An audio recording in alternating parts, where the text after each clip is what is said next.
Hey there! Welcome to Isabel Explains. In this video, we're going to see a demonstration step by step on the process of cellular respiration. If you haven't done so yet, make sure to subscribe and ring the notification bell so you can get notified when I post more videos like this one. And yes, I made the simulation myself, just so you know. Alright, let's go!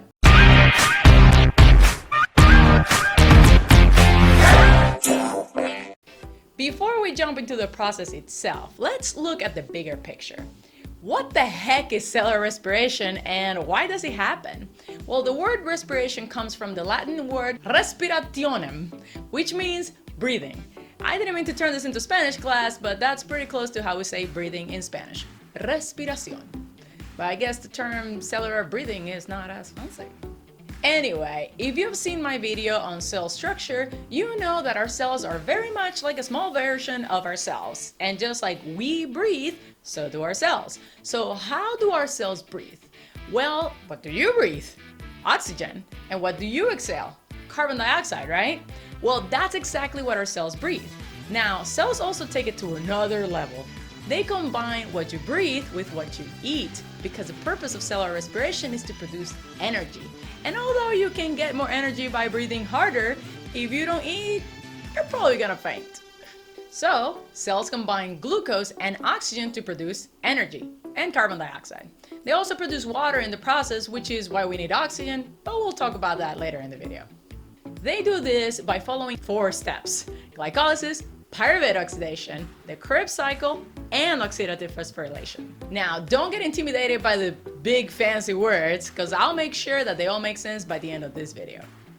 In simple words, what's really happening is that a molecule of glucose, which has 6 carbons, will be converted into 6 molecules of carbon dioxide.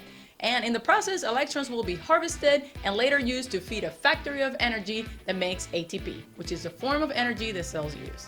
When these electrons are fed into the ATP factory, they will also help form water. It's that simple.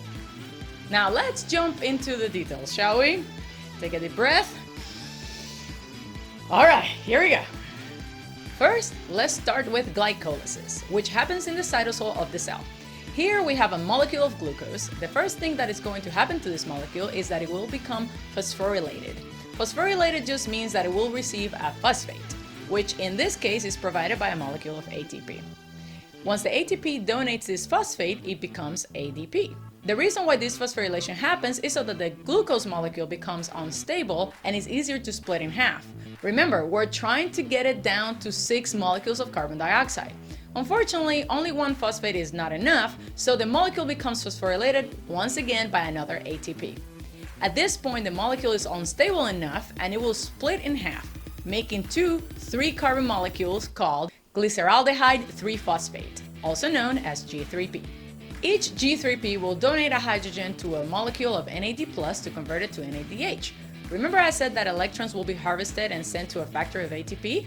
Well, NAD+ is one of those farmers and it collects electrons in the form of hydrogen.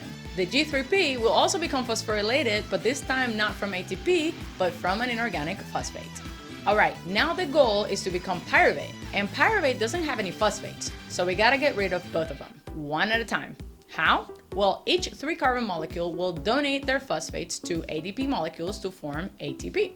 This actually happens in a few more steps, and finally, what once was a molecule of glucose is now 2 molecules of pyruvic acid, also known as pyruvate. And this is the end of glycolysis. If we recap, we notice that the overall product of glycolysis is 2 molecules of pyruvate, 2 molecules of NADH, and 4 molecules of ATP. But because the cell had to use 2 molecules of ATP to get the process started, we say that glycolysis only yields 2 net ATP molecules. Now the pyruvates are ready to go to the Krebs cycle in the mitochondrion, or so they think. So both pyruvates head to the mitochondrion, and for the rest of this explanation, I will only show one of the pyruvates. But keep in mind that this is happening to both of them. Therefore, everything is happening twice. As it turns out, the pyruvates are not quite ready to enter the Krebs cycle yet. First, they must undergo a process called pyruvate oxidation, meaning they need to remove a carbon and 2 oxygens in the form of carbon dioxide and attach to a coenzyme A. Now, in order for the coenzyme A to be attached, it must first donate a hydrogen to an NAD+, turning it into NADH. Now the pyruvates have become acetyl-CoA and are ready to enter the Krebs cycle, also known as the citric acid cycle. Why is it called the citric acid cycle? Well, because as soon as the acetyl-CoA enters, it will lose its coenzyme A, or the CoA, and bind to an oxaloacetate molecule to form a citric acid molecule, also known as citrate. This is considered the first step of the cycle. Now, this citrate molecule is going to undergo some changes.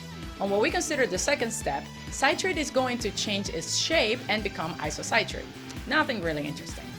On the third step, it is going to lose one carbon and two oxygens in the form of carbon dioxide, and also one hydrogen, which will be donated to an NAD+ to make another NADH molecule.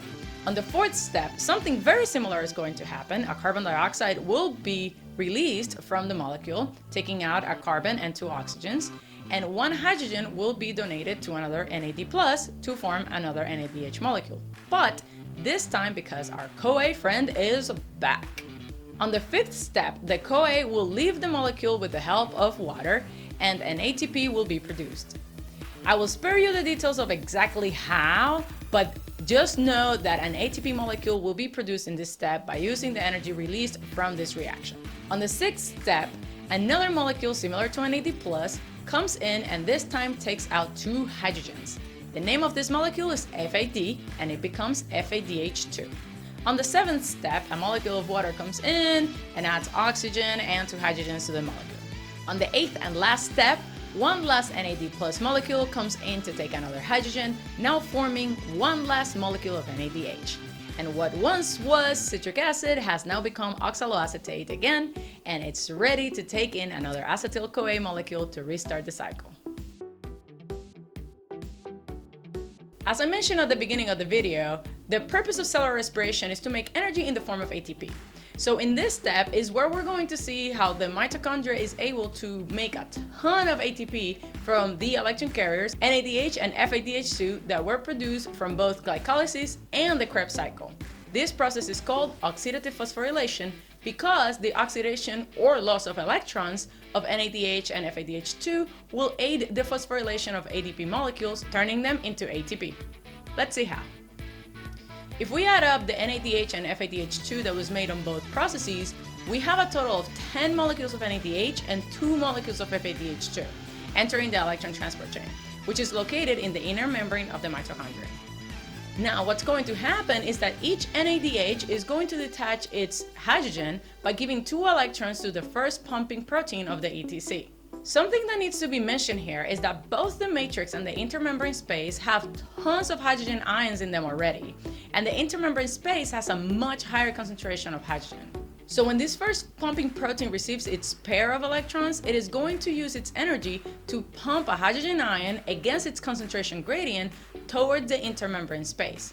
Then it passes along the electrons to the next pumping protein, which will pump another hydrogen ion into the intermembrane space.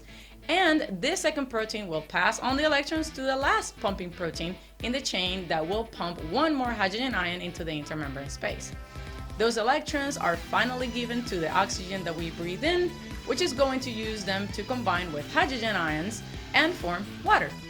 In the case of FADH2, the same thing is going to happen, except that FADH2 is going to detach its 2 hydrogens by also giving up 2 electrons, this time to the second pumping protein of the ETC.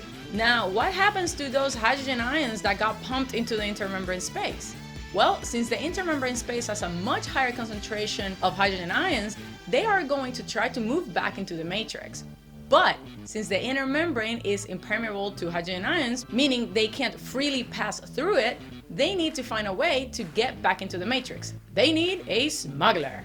That's when the last protein of the complex, the ATP synthase, gets to work. The ATP synthase provides a channel in which hydrogen ions can freely pass through from the intermembrane space to the matrix. And much like a dam would use the flow of water to make electricity, the ATP synthase will use the flow of hydrogen ions passing through to make ATP by binding ADP and an inorganic phosphate. Since each NADH helps the ETC pump out 3 hydrogen ions to the intermembrane space, while each FADH2 helps it pump 2 hydrogen ions, and approximately 1 ATP is formed for every hydrogen ion that passes through the ATP synthase, we can say that each molecule of NADH helps make 3 molecules of ATP, while each molecule of FADH2 helps make 2 molecules of ATP. We do some math and we get to the conclusion that for every molecule of glucose, we should expect to produce 38 molecules of ATP. However, if we recall, 2 of those molecules of NADH were actually produced during glycolysis. Therefore, they were produced in the cytosol. So they will actually need to use 1 ATP each to enter the mitochondria. So we subtract 2 ATP from the total amount of ATP produced. That leaves us with a total of 36 molecules of ATP produced from every molecule of glucose that enters our body. Cool, huh? The last thing I'm going to say that I think is very important that you understand is that cellular respiration is an aerobic process, meaning that it needs oxygen in order for it to happen.